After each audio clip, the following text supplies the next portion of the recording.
So it'll be a fast turnaround from Saturday's game to tomorrow. What's the game plan at practice today?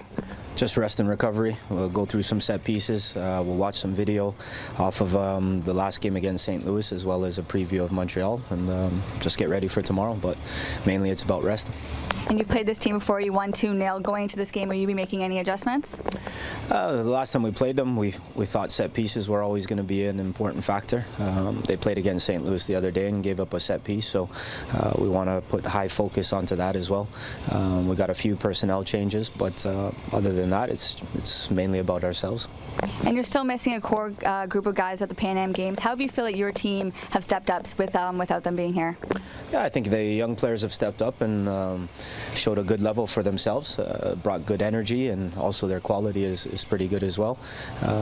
You know, some of the other players, you know, it's taken some time. It's different expectation now when you've been maybe on the bench or on the periphery, and then all of a sudden you're thrown in as a starter, and you know you have to try and produce at the professional level. So I think that's been a work in progress as well.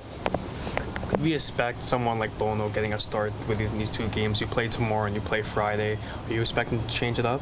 I think Bono could be with the first team. We're still trying to analyze exactly what the plan is for the rest of the week. But whether it's Quillen Roberts or Bono, I feel safe with both keepers. So that's not really an issue for us. And could we see Sharpie coming back? No, Sharpie is still injured. He's probably going to be maybe 4 weeks away still. So he's did a little bit of running yesterday and just working through his program, but it's still going to be some time before we see him.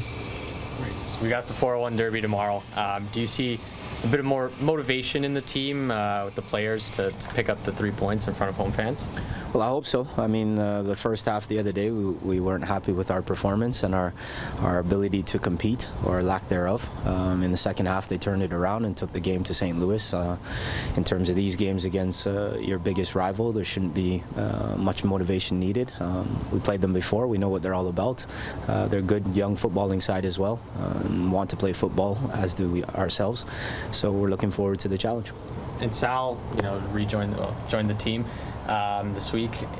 Do you see him maybe in the lineup for tomorrow, or are you kind of testing his match fitness and things in practice? No, he's just trained with us yesterday in terms of the full team for the first time. So we'll build him up through the rest of the week and see where he's at. Hopefully he can maybe be available for selection on Friday against Charleston, but I think tomorrow would be a little bit too soon. Okay, it's been 3 games so far at the Soccer Center. There's still been some rubber pelts on the floor. Do you think that's been a factor a little bit for you guys?